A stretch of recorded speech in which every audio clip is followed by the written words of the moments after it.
G9 Gujarati ન્યૂઝમાં આપનું સ્વાગત છે। શાળા પ્રવેશોત્સવ અને કન્યા કેળવણી મહોત્સવ અંતર્ગત રાજ્ય શિક્ષણ મંત્રીએ કેશોદની વિવિધ શાળાઓમાં વિદ્યાર્થીઓને પ્રવેશ કરાવ્યો।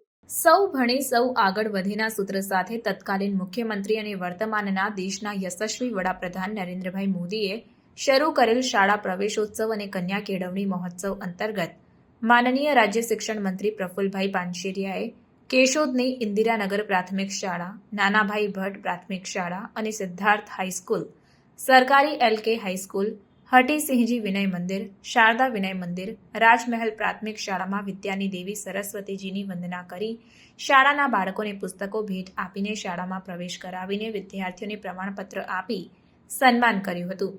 માનનીય મુખ્યમંત્રી ભૂપેન્દ્રભાઈ પટેલના માર્ગદર્શન હેઠળ ગુજરાત સરકાર દ્વારા અંદાજિત 50,000 સ્માર્ટ ક્લાસ બનાવવામાં આવશે તેમજ જરૂરિયાત મુજબ શાળાનું નવું બિલ્ડિંગ પણ બનાવવામાં આવશે। રાજ્યનું કોઈ પણ બાળક શિક્ષા વગરનું ન રહી જાય તે માટે આપણા સૌની જવાબદારી છે।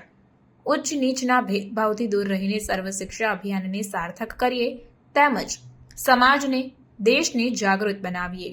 ભાવિ પેઢીના ઉજ્જવળ ભવિષ્ય માટે માનનીય રાજ્ય શિક્ષણ મંત્રી પ્રફુલ્લભાઈ પાનશેરિયાએ શિક્ષણની સાથોસાથ પર્યાવરણની મહત્તા જણાવી મહત્તમ વૃક્ષારોપણ કરવા માટે અનુરોધ કર્યો હતો।